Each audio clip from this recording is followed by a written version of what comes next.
Hi, this is Cheryl with the Cut at Home Design Team. Today I'm here with a fun birthday card featuring some tattered lace dies. If you're not aware, this tattered lace dies are actually manufactured in the United States, even though they're marketed and sold through the UK. So they have a nice US base, they have US jobs, so they're a good product to support. In any event, this card features 3 different die sets. This is the Festival Wellies by Tattered Lace. You get the cute little boots with all the detail. Even though they're very detailed dies, they're super easy to cut out and easy to get those little bits out of the die itself. That's by design. That's because Stephanie Waitman, you see her picture up here, has taken the time to understand the die cutting process, the die manufacturing process, and that sort of thing. She does her best to deliver a product that does not frustrate crafters. Sometimes it happens, though. You know how that goes. The second die set is the flower pot shelf. This is, again, a very versatile die. It has lots of potential uses, and we'll look at those a little bit more in a moment.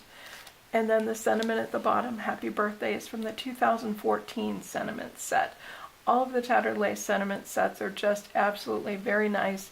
They're all just about this size, so they're perfect for cards, they're perfect for tags, and they're a great investment. So to make this card, this is an A2 card. I started out with my craft paper, 4 1/4 inches by 5 1/2 inches. I created this base layer. This is just an ivory cardstock, and I used with it one of my go-to background stamps. This is actually a wood grain background stamp. This one's by Altenew, but whoever's you have works very nicely, and it's always a great stamp set to go with when you're not quite sure what to use. Now my die cuts, Happy Birthday, I used the craft paper for because that just made sense to me to match the sort of background here.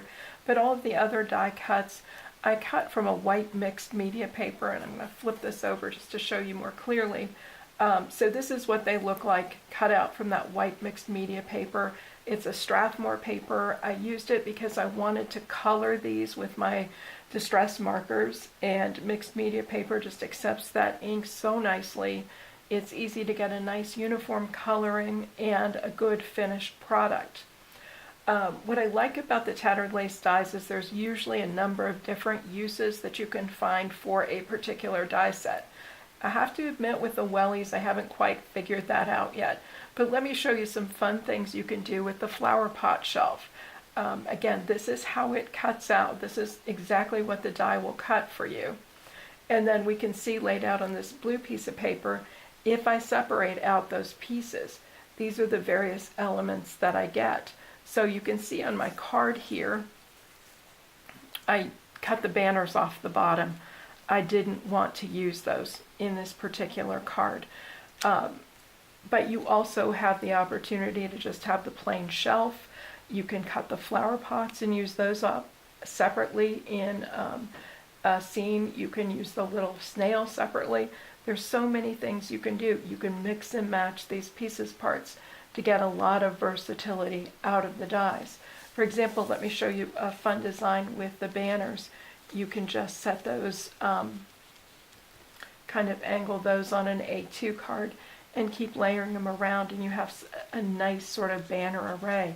Whether you cut them out of plain paper like I have and color them, or whether you cut them from colored or patterned cardstock, you still get a nice banner set with a beautiful level of detail. I hope that that's showing up on the camera without too much work. So lots of options.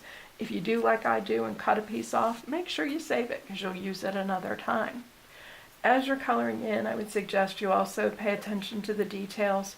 For example, my little snail here, I colored him primarily with peeled paint distress marker, but I also went back with gathered twig and I added a little bit of brown detail on his shell there to bring out the sort of circular pattern that you normally see on a snail, a little bit at his tail.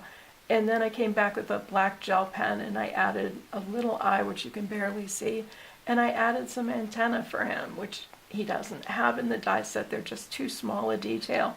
So sometimes you have to draw those things in yourself. But again, I just encourage you to look at your dies in a different way. What else can I do with this die? It doesn't always have to be a flower pot shelf. it can certainly be something else. Thanks for watching. Bye.